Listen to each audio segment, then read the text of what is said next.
Just the whole sense of working together. The trick actually allowed us to sit together, and actually talk about the learning, whereas that didn't happen a lot.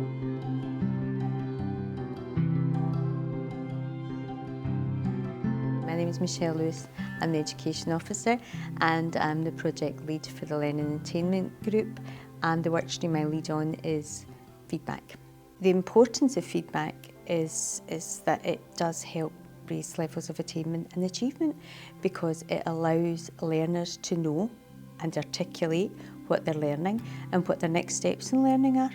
The project was put in place because we wanted to obviously make a difference to children and young people across Tayside, and we looked at all the different interventions that would make that difference, and feedback is one of the best interventions for raising levels of attainment and achievement.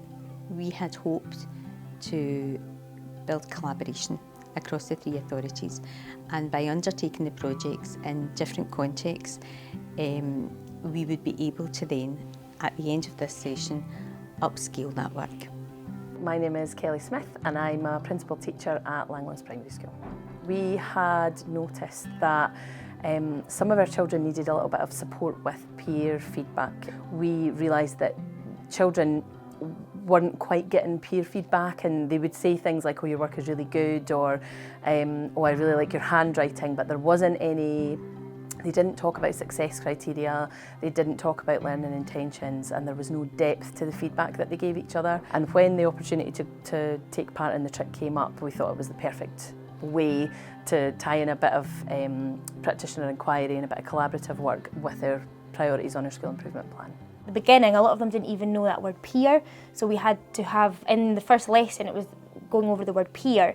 Then we had to go over the word feedback and kind of what it all meant together, and how that could link with their learning, how that actually helps them. Whereas the impact now is that they talk about peer feedback all the time, and not just in writing. They say, oh, can I give peer feedback in maths? It's definitely had an impact on what they are saying to each other, the kind of the learning and the talking that's going on, and they just seem a lot more confident with what peer feedback is. My name's Laurie Davidson.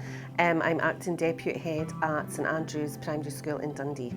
We had an extended review, and one of the improvements that came from the extended review was to perhaps use that feedback was not quite as consistent as it should be across the whole school. So there was a trick focusing on feedback, and we were one of the schools that was involved in that. And that had a huge effect. The children became much more confident with relating their feedback to the success criteria, and they became much more confident in using the feedback from the peer feedback to improve their writing. That would now be something that would be happening across St Andrews. It's not that we have carried out a project on feedback and that's it, put aside. That's now just something that will be embedded into our school and our practice. I taught the children how to self-assess their work, and they really enjoy doing that now. And then that sets them up for life, going all the way through high school into jobs and things. You're constantly getting feedback on how you're doing things, so you're definitely setting them up for life. So I would definitely say to any other school that's wanting to do it, then yeah, it's definitely worth it.